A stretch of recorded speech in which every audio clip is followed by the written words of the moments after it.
How do you operate and manage multiple locations? Whether you're opening your second one, your third, or even your fourth, what are some tips and tricks that you can do to be able to manage multiple locations and do it well? Hi, I'm Kayla Swanson, and I'm your host of the Profitable Salon podcast. And hanging out with me today is the beautiful Lia Hakim. Hi, Leah. How are you? Hi, thank you. Good. I'm so glad to have you on the podcast with me today. And I know you own, so Leah, you're in New York and you own 4 locations at the moment. And tell me a little bit about yourself. How long have you been in the industry? Tell me about Leah. Okay. Well, do we have a long time? No, it's a long story. I know. Let's see. So I am in New York, currently just like right outside of New York City. And I currently own 4 locations. However, that is in the process of changing. And I started 10 years ago. This is actually our anniversary. And I just kind of happened into this world. I mean, I was a licensed cosmetologist in Los Angeles back in the 80s. Yes. And found myself working for an airline and moved to New York City. And then I got married and had kids.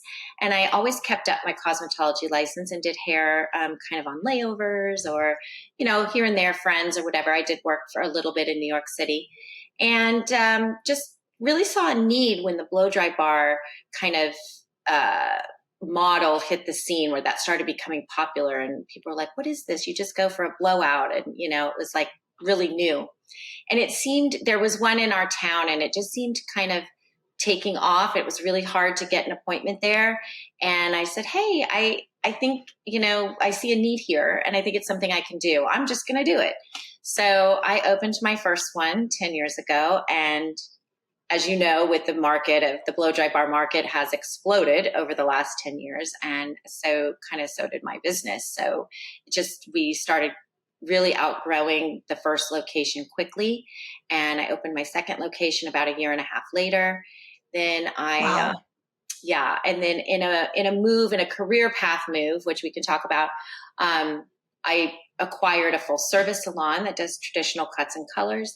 And then once the lash extension market started kind of booming and that hit the scene, I saw a need for that. So that was my final location that I opened, which is a lash and brow bar. So that's so I think I had all 4 open within like 4 years, something crazy. Wow. Yeah. I love how you were saying like you saw a need and you were like, okay, I see a need for this. And your business has kind of started with like, I see this as that's going to be a big thing. I see that getting really big and I see there being a need. And so you were like, what can I do to build up my businesses? And that's kind of where your models have started to come up is where like, oh, I see a need.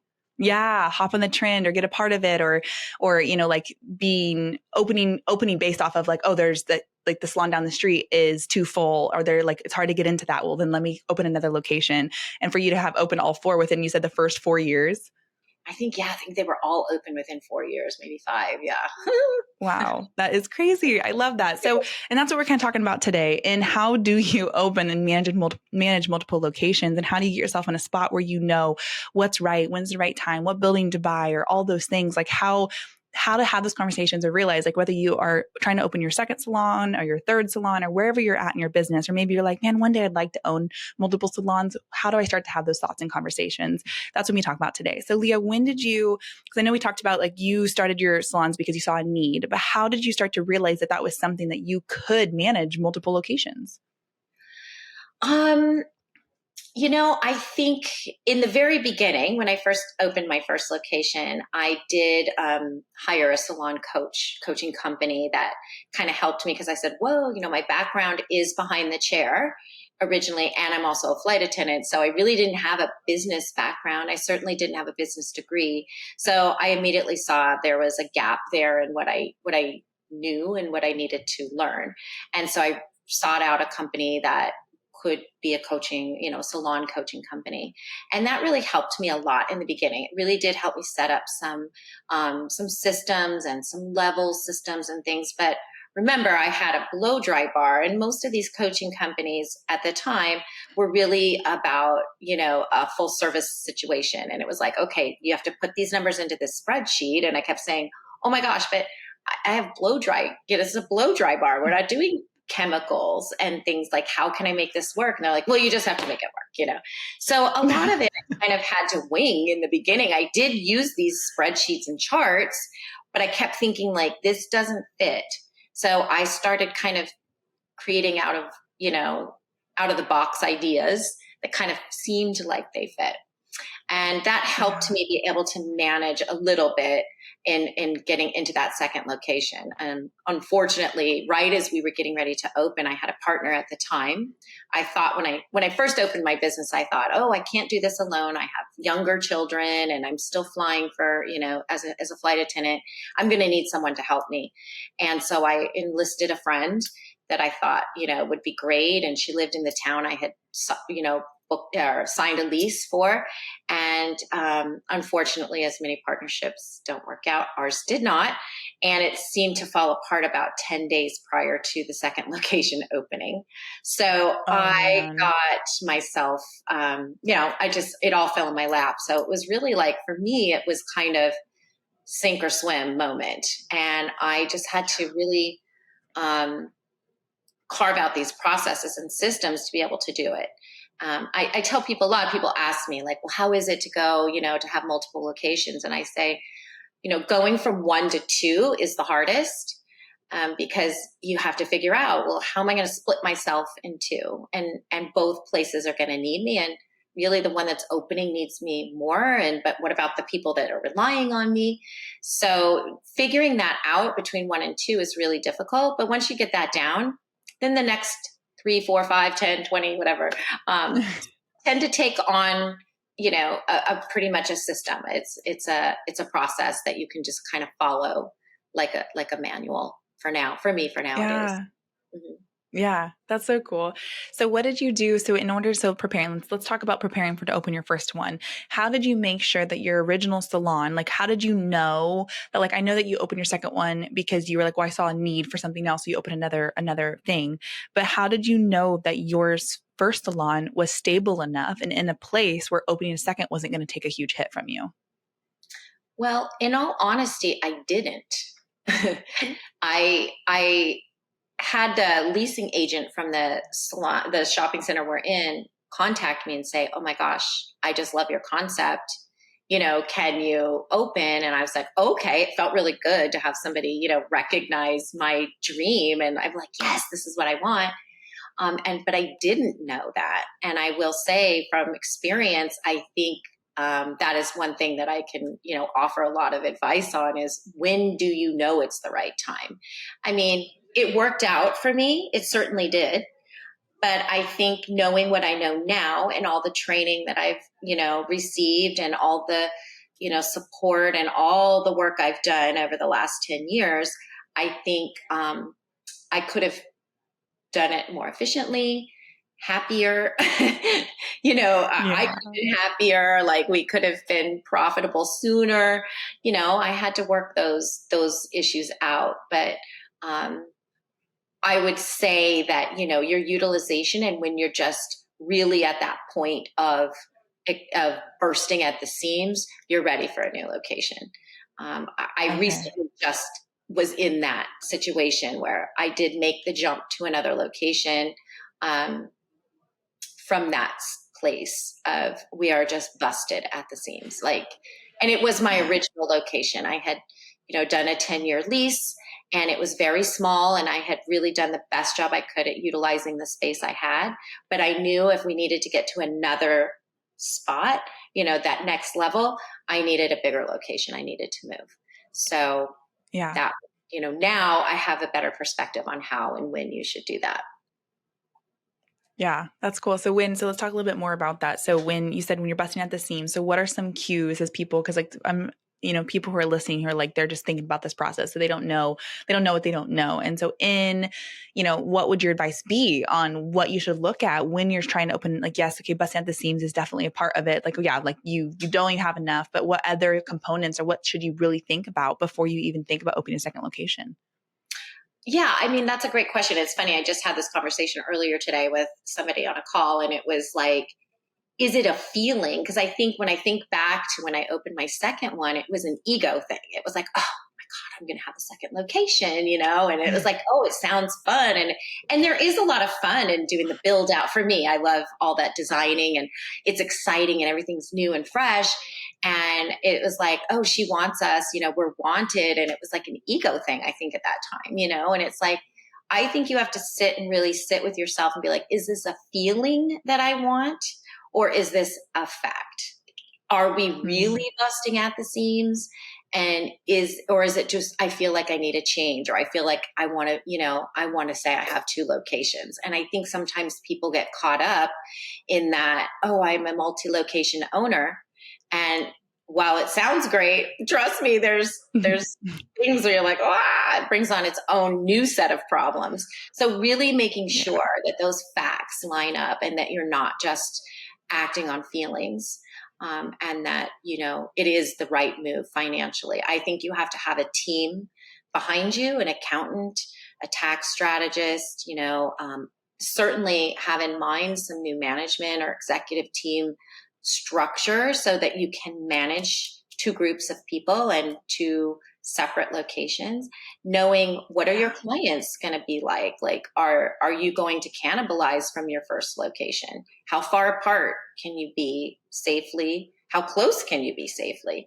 Right. And there's just so many factors that go into it, but knowing those facts before you're acting on feeling, I think, is a really important part of becoming a multi-location owner. Yeah, because there's always like, if you're busting at the seams, then you don't necessarily want your other salon too far away, because then those people, when you don't want them to have to you don't want to go to another town. Or if it's like you said, like you even started, you like, oh, there's this need here, and so I'm going to build a salon there. So there's almost different components of like, I'm building a salon because I see a need, I'm going to build this business there. Or, okay, my salon's getting too big, we're too small, I need to make it bigger. And I love how you said, taking into consideration the location, what are your guests going to be, where you're going to get those guests, who's going to work there, who's going to manage it, and just being able to think of those things before you just make those decisions to dive into it. Know the facts of where it's coming in. I love how you said that, knowing how it's going to function. And you don't have to have all the answers, and things are going to change, and things are but having a general idea of what you're looking for, how it's going to look like in 3, 5, 10 years of like, what is your, it's like almost like a new vision for the second location, and making sure that you have the tools to handle the big things. Yeah. Like having a tax strategist or having somebody who can handle different teams. And you take, or some of the girls from that salon or some of the people working there at that salon going to the other one. And knowing a little bit about what that looks like before you even kind of dive in is an important part of it, is what I hear you saying, which is a huge thing to make sure. Cause I think I love, Leah, and you saying, yes, I was kind of coming from an ego spot before. I think that's sometimes hard. It's like, sometimes you get caught up in like, oh man, I just want to open, another location. I want to be successful. I want to be seen as like, a bigger fish in the pond, instead of being like, okay, but is this a realistic thing? So is that kind of what you're saying? Yeah, for sure. I mean, I think I think back to when I opened my first one again, and I did my business plan on a napkin, like literally. And I know that's kind of cliche, but that's exactly what I was doing. I actually got the book Business Plan for Dummies, and I just like wrote it out at a Mexican restaurant. I was like, this is what I'm going to do. It's going to be so cool, And now I think about when I make these decisions on how I'm going to grow my company, it's a really thought out decision. And I don't want to take away, you do need some of that entrepreneurial spirit that like, I can do it. And, I tend to be that person. Risk taking. Like, we'll just do it and I'll figure out the rest as we go. I am very good at that. However, my jumping in also does have a lot of facts behind it, and I'm making decisions differently than I used to. So you do have to take that leap, because fear can hold you back. Like, well, what if it fails and I've signed this lease and no one comes, and what if it's terrible, and that can stop you, and you don't want that. So I think it's a healthy mix of just being fearless, but also being really informed and educated on what you're about to undertake. Cause it's a big deal, it is. And with the second location comes more different issues, different problems. You have now 2 booking softwares, and, I do profit first. So I have 5 bank accounts per first, location. So I'm dealing with 20, 30 bank accounts at a time. It's like, how can you manage, all of this stuff? because you're going to have double now. So it's really, so do and you have the sometimes it support to doesn't help you work manage it all? from a standpoint of expenses. It doesn't work, and that's something I'm kind of going through, currently. My current situation. Yeah. Ready to transform your business and improve your salon's profitability? With Lonza's 3-in-1 technology and intermixable shades, your hair color inventory is streamlined with limitless creativity behind the chair. Click the link below to unveil the secret to salon success. Because I love what you said, like having that, like that walking that line between, I'm taking a risk and just go for it. And don't be paralyzed by fear. Don't hold yourself back because you're afraid of what could happen. And you're like, I don't know. And like, okay, well, she said to have some facts. So I have some, but I'm not confident in them. If you're not confident in yourself, like if you as a person listening to this, you're like, well, I still don't know. I have some facts, but I don't know. Then find the people who do know and get that support. And like we talk a lot about our academy where like we have a community of people. The best thing about our academy is the community of people who have each other's back and being able to have the conversations like, this is what I did. How did it work for you? Or, hey, just go for it. And we got your back. If anything goes wrong, we can support you.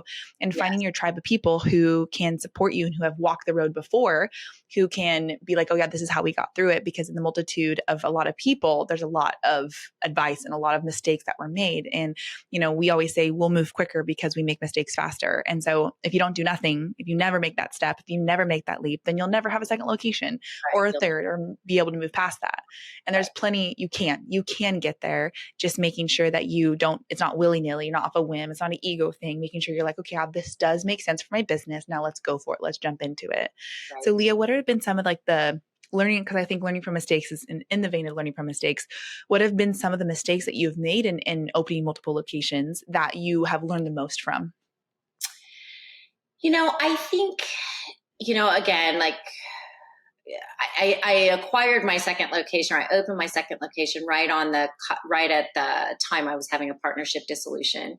So that brought in a lot of challenges for me as far as management and time and stress and money. I mean, there was a lot of, legal bills involved in all of that. But I would say, then once I opened my third, I was getting better at that process of, okay, is this going to be profitable? I was really becoming comfortable with my numbers. I was able to rely on, my team. I still didn't have I would say the right type of support, but the support that I needed to be the leader I could be. So while I had the numbers and all of that down, and I was like, okay, I know what it costs to run this, my culture was lacking. And I didn't really understand that. Like, what kind of leader was I being, and how was I going to grow the people that I needed to help me run this company so that it could be successful? Because I just didn't understand that. I didn't have that connection between your numbers and who you are being as your leader and a CEO.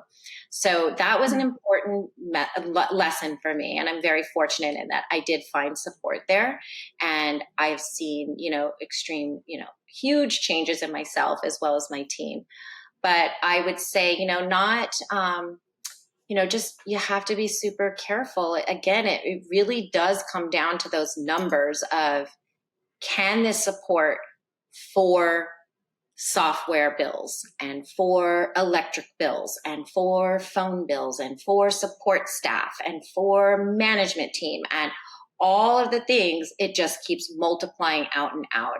And so understanding that is key to all of it, because sometimes it may not be. And I think that is, I don't know if I'd call it a mistake, because I don't really view things as mistakes. I just view them as like learning points, maybe learning opportunities. Yeah. Which I love that. I just don't really feel certainly I've made mistakes, but I've grown so much through them that I just wouldn't be where I am, and I do kind of keep myself looking at a big dream. I have a big dream for myself, and I keep looking to that dream, and I weigh my decisions sometimes on that, like, who I want to be and what I see myself in 10 years, and who I want my team and my company to be. Like, who are we? I think not having a mission or a big vision and you're just opening locations willy-nilly, it's not going to have that cohesive feel, because you have to remember, I've got 10, 20 employees here and 10 over here and 15 over there. They don't know each other sometimes. Sometimes they don't even know me, which is really weird. So how are you going to make this family environment that you really want in a salon company, and but having people separated? How are you gonna achieve that? That's a challenge. Wow.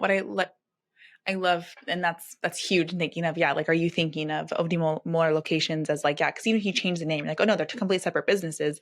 You still are the owner of both, and you still are creating a vision and a dream, and you're moving towards something bigger. And keeping that in mind of like, how do they communicate to each other? How do they know each other? Because if you have, it's almost like living a double life. If you try to keep them separate, like, oh, I have this business and this business, well, it's like a double life, and managing them separately isn't always the best. Of being able to think of those things as well, of like, okay, how am I going to unite them together in little ways? It doesn't be complete ways. But I love what you said, Leah, earlier, and I want to make sure it was, you were saying like, every time you open a location, things multiply. Like you have 5 bank accounts, and now you have another location, you have 10 bank accounts. And so if you have an area in your salon where you're like, that's not a strong suit, or I'm struggling in that, like my books are really unorganized, or my inventory is out of whack, or whatever it is in your salon, if you have those areas, it's like, that's not my expert. I'm doing it, sure, but I'm not really good at it. Before you open a second location, make sure you have somebody in place where like, you don't want your current location to be chaotic in any capacity before you go opening multiple locations. Is that what you were saying, Leah? Yes, for sure. I think that's huge. Yes. I wouldn't say between my first and second did I have this yet, but now going forward, I have already the management, and we call it executive team, in place as to who's going to be doing what. And we work by department. Okay. And I feel like as your company grows, things will change. Like, you also can't get really stuck in like, this is the way it is, and unwilling to be like, wait, this isn't working, because as you grow and expand, things become very fluid. And it's like, well, this structure worked when we had 2, but now we've got 4. It's not going to work this way. We had to reorganize our management team, and we did it. We went into a department structure. So let one person, handling a certain area, and one person handling education, and one person handling day-to-day operations. And I also found that as we grew, and it became so apparent, I had to step out of the day-to-day operations, which is kind of what you wouldn't expect to happen. But in order for the growth to continue, I really could not get sucked into the day-to-day all the time. I found it took away a lot of my management team's authority and ability to lead. Not authority, but ability to lead properly, because it would be like, oh, well, it only matters when the owner comes in, So I always say, like, I strive, like my goal is to be founder status. And so that everybody's running around me, or, I don't want to say below me, but with me, but I'm at founder status, and everyone is in their career path, and they know where they're going, and it's very clear to them. And then I can kind of sit back and watch, like, wow, I created all of these amazing careers, and we all made money doing it. And that, I think, ultimately, and we touched people's lives, like we're touching our guests and all the students that we hire and mentor, and the other salon owners that I mentor and collaborate with. So just seeing that come to fruition over the last 2 years has been really incredible. That's amazing. Oh man, I love that so much. And I love Leah, and I hope you're catching it too if you're listening in, of like the heart you behind, and you're building multiple locations. And you were able to open 4 locations in 10 years. I mean, obviously 4 or 5, but you've been able to manage those for the last 10 years. And I think I love what you said earlier about your heart behind, like, I'm not just trying to create, like, be more successful, because definitely that is a part of it. You have a big dream, like you've talked about, but included in that big dream is your desire to create careers and businesses and thriving businesses for so many people that are in your area that can work for you and build careers and have autonomy and they can make decisions and have authority, and like, you create too. Like, I'm up here creating like more and more and more, and then you're down there creating within the business, because you're being able to grow yourself. So you're not only growing your business and your salons, but you're growing the people within them to be able to make more decisions and make more money and grow themselves, and having a passion for the people who work for you and caring about their success and their future, and having that front of mind. We talk about that so many episodes on caring about the people who work for you, because without the people who work for you, you don't have a salon. You can't have a salon without the people who work for you. So caring about them and their success and where they're going and what they want, and in being able to empower them to make decisions, because not everybody can, manage a whole location. Not everybody has that, but everybody has a skill set to some capacity. And so when you hire them in and when you're looking at that and you're trying to build your empire, if you will, you're trying to build like, hey, this is where I'm going. Think about the people you're also building. Because if you don't think about it, then people will not stay with you. They will not catch your vision with you. And then you're not only you're trying to build more, but then you're having walkouts or you're having people just turnover like crazy because you didn't stop to think about the careers of the people who are going to be moving up with you. And I love when you said that, Leah, of thinking about the people and the careers that you get to impact, the people you get to impact in building this, and having that leg of attention to it is an important part of opening multiple locations, which I think is really, really incredible.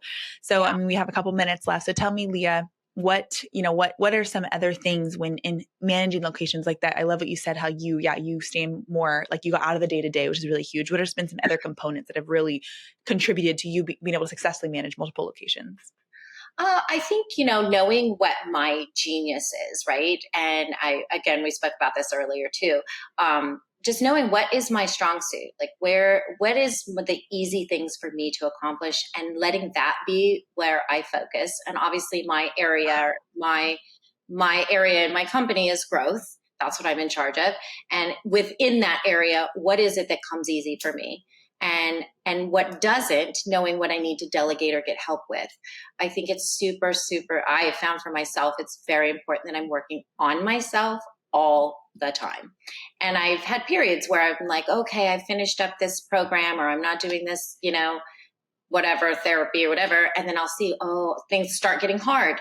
I start feeling like I'm not having the ease that I normally have. And I'll see like, oh, you know what? I need to get right back in there. And like, am I doing my gratitude? Am I right? Because again, it's like, you have to lead from above. You can't, you got to show them exactly what you're, how to be and who to be. Because it's really like, who am I being? And if this is what I need to create, then I really have to work on myself a lot. So I find myself in this dance between numbers and growth and spreadsheets and accountants and lawyers and all of the things, and banks and all the things I deal with, negotiations and leases and all kinds of stuff that comes in my area that I work on, and really just diving deep into like making sure that, I'm okay. And then balancing, all of that with home, and like, am I giving enough time to my loved ones? Am I taking care of myself?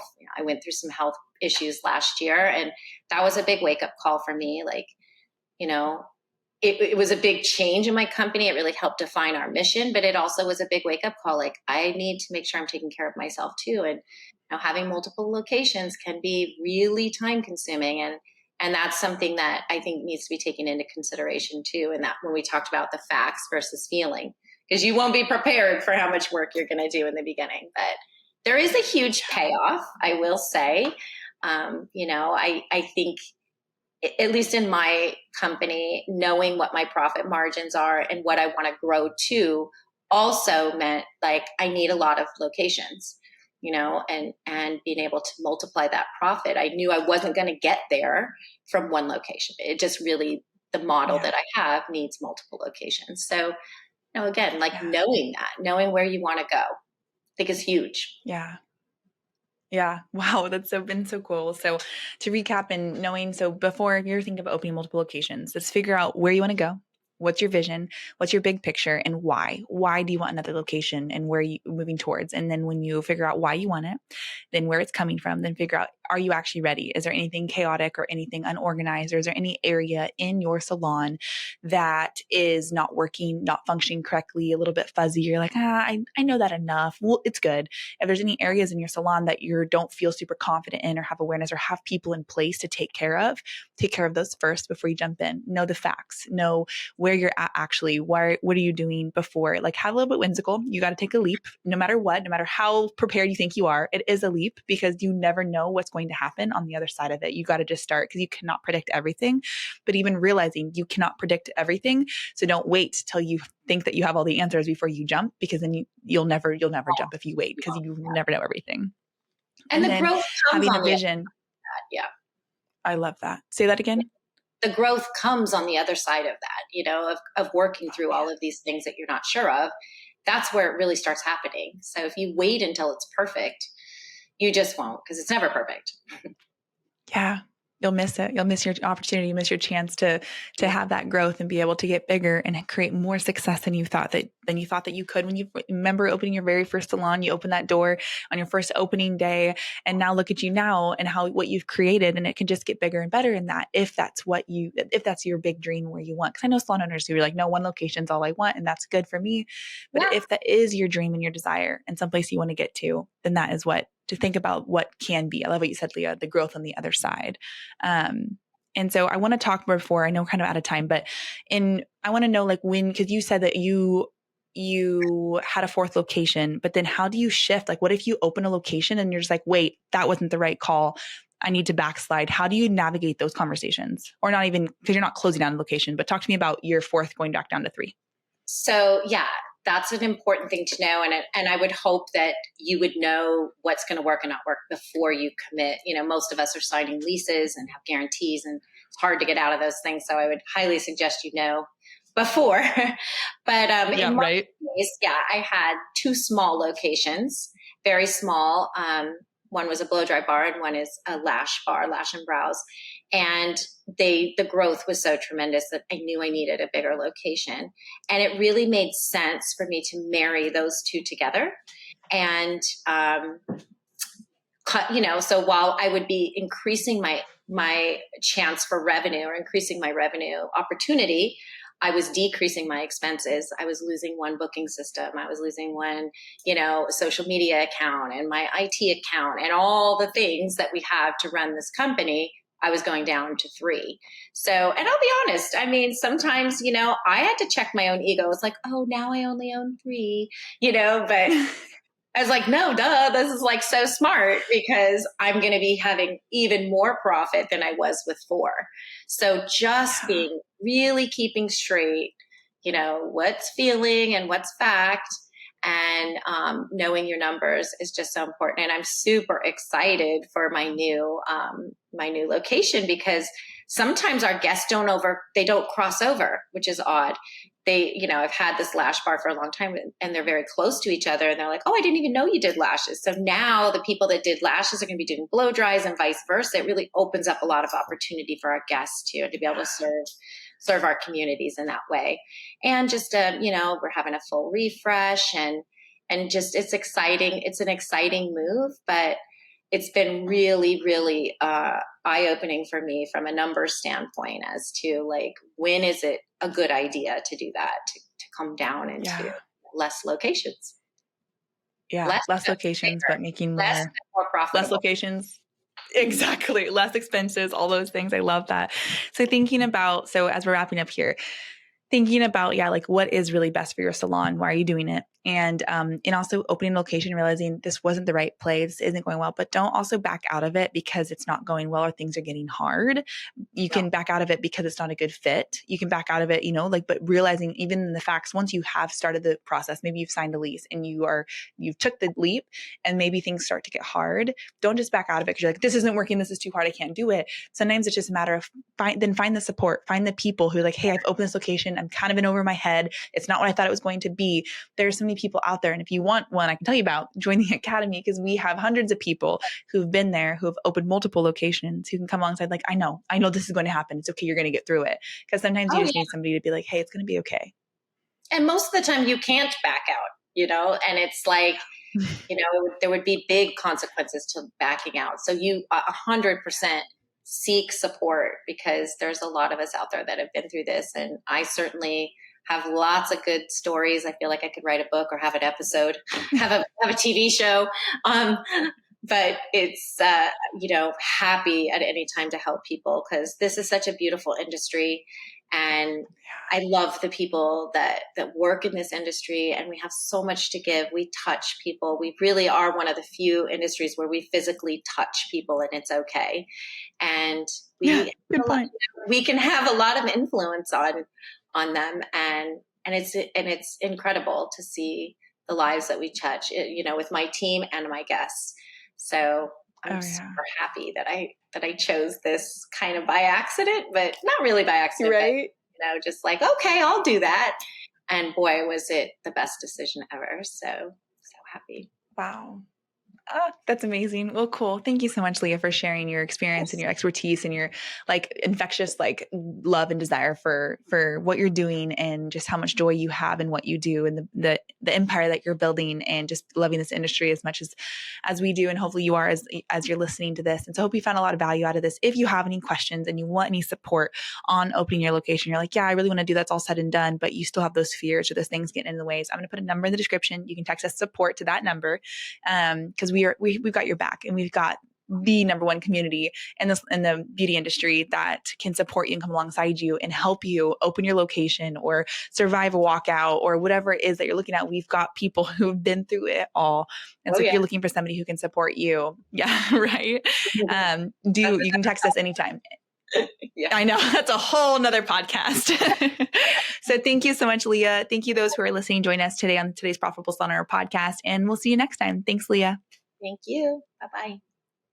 You've been listening to the Profitable Salon Owner podcast. Be sure to like, subscribe, leave us a review, and check us out at profitablesalon.com for more episodes, content, and to help you turn your salon into the business you've always dreamt of.